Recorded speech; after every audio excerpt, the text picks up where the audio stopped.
Irish Wolfhound. The Irish Wolfhound is a historic sighthound dog breed from Ireland that has by its presence and substantial size inspired literature, poetry and mythology.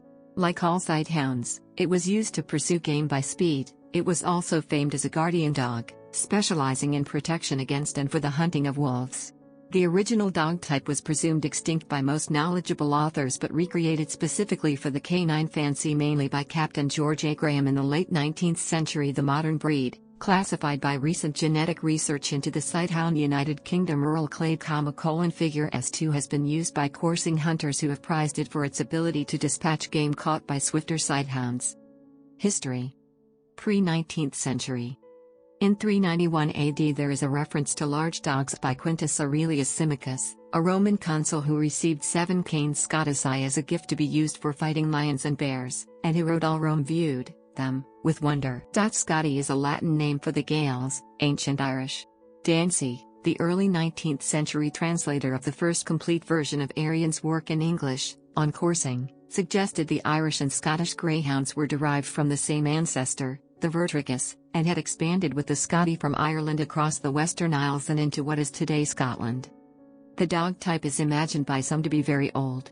Wolfhounds were used as hunting dogs by the Gaels, who called them Cúfail, Irish, Cúfail, Irish pronunciation, hound wolf or wolfhound. Dogs are mentioned as coo in Irish laws and in Irish literature which dates from the 6th century or, in the case of the sagas, from the Old Irish period, AD 600 to 900. The word coo often became an added prefix of respect on the names of warriors as well as kings, denoting that they were worthy of the respect and loyalty of a coo. Cuchulainn, the name of a legend, which translates literally as Hound of Cullen, gained his name as a child, known then as Setanta. He slew the ferocious guard dog of Cullen, forcing him to offer himself as a replacement. In discussing the systematic evidence of historic dog sizes in Ireland, the Irish zooarchaeologist Finbar McCormick stressed that no dogs of Irish Wolfhound size are known from sites of the Iron Age period of 1000 BC through to the early Christian period to 1200 AD, and on the basis of the historic dog bones available, dogs of current Irish Wolfhound size seem to be a relatively modern development. It must be concluded that the dog of Cuchulainn was no larger than an Alsatian and not the calf-sized beast of the popular imagination.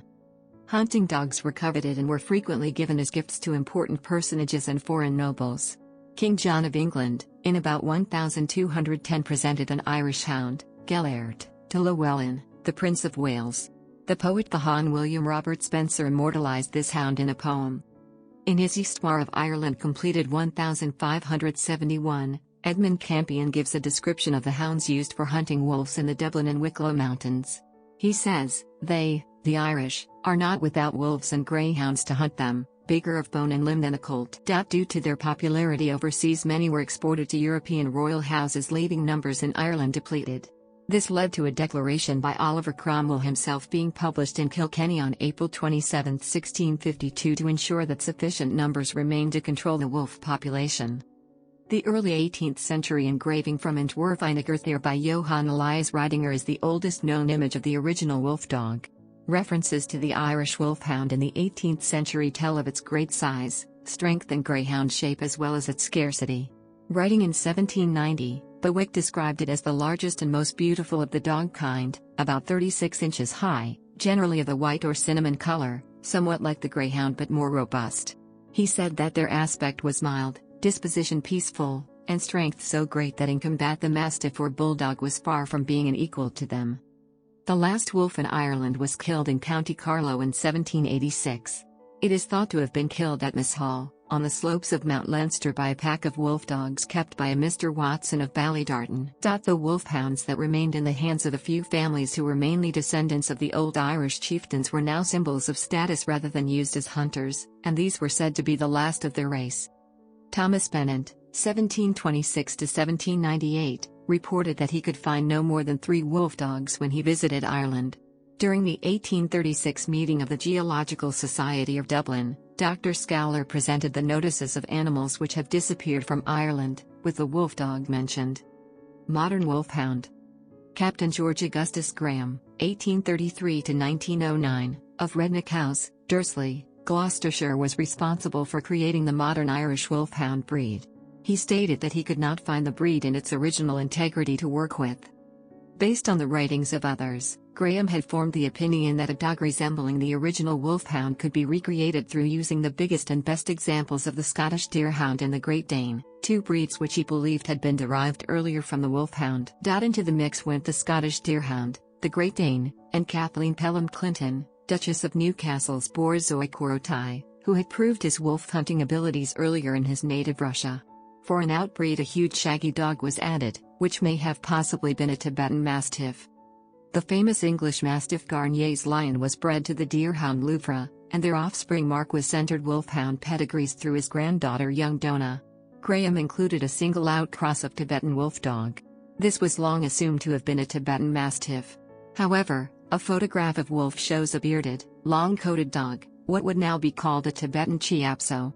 In 1885, Captain Graham with other breeders founded the Irish Wolfhound Club, and the breed standard of points to establish and agree the ideal to which breeders should aspire.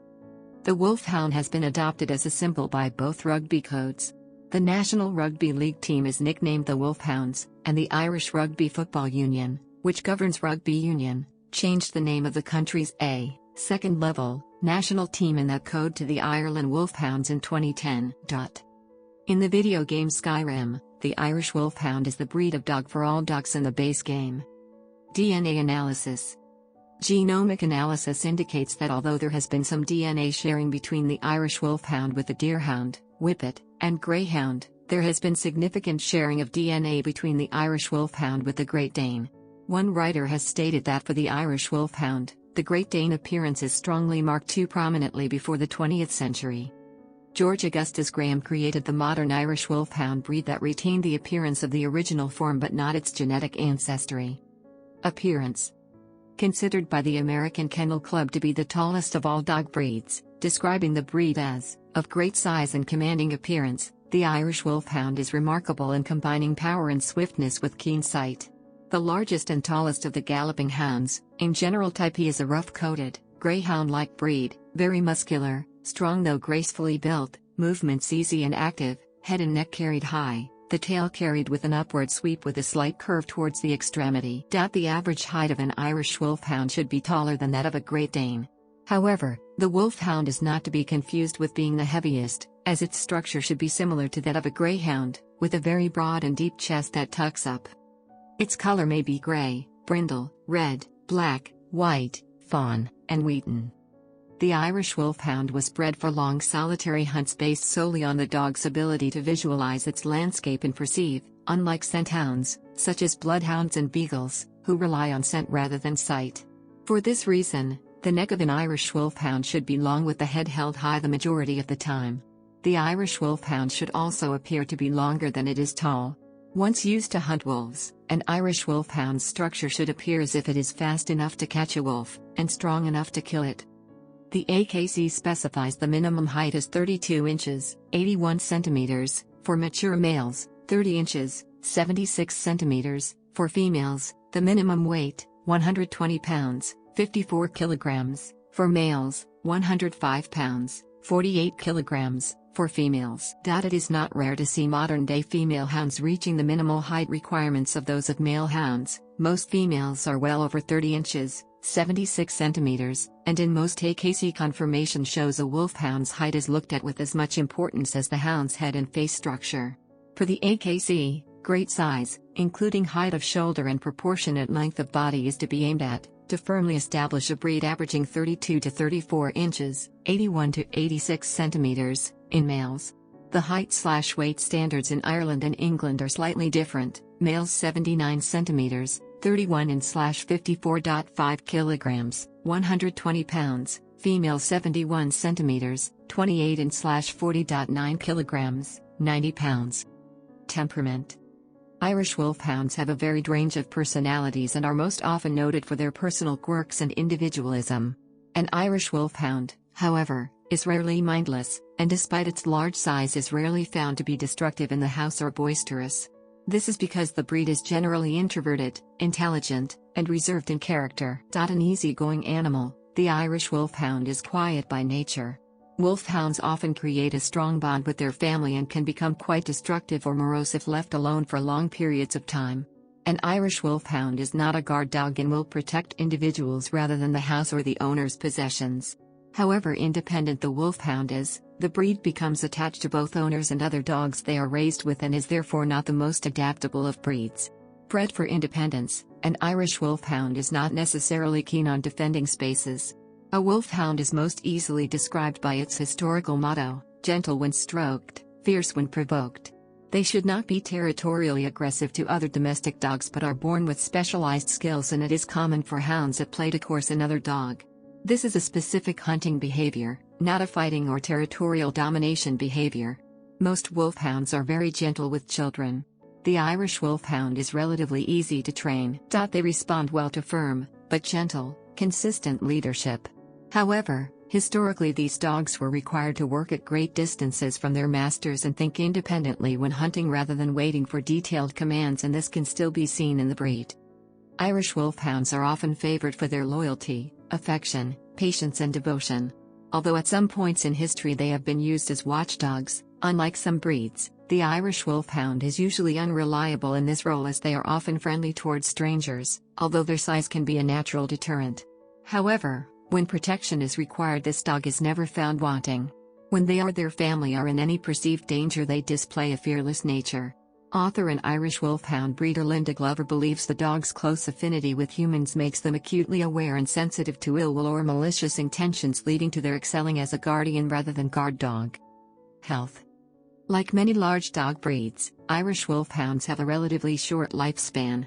Published lifespan estimations vary between 6 and 10 years, with 7 years being the average. Dilated cardiomyopathy and bone cancer are the leading cause of death, and like all deep-chested dogs, gastric torsion, bloat, is common. The breed is affected by hereditary intrahepatic portosystemic shunt. In a privately funded study conducted under the auspices of the Irish Wolfhound Club of America and based on an owner survey, Irish Wolfhounds in the United States from 1966 to 1986 lived to a mean age of 6.47 and died most frequently of bone cancer.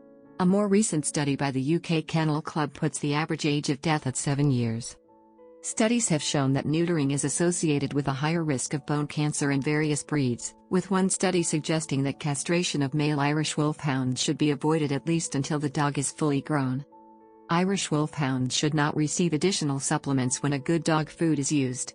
It is generally accepted that they should be fed a low-protein adult dog food, 19 to 21% protein, from puppyhood onward. Most breeders today recommend that they not be supplemented to slow their rapid growth. Irish Wolfhounds are the tallest of all dog breeds, sometimes reaching 7 feet tall on their hind legs. They are well suited to rural life, but their medium energy profile allows them to adjust fairly well to suburban and urban life as well, provided they receive appropriate exercise.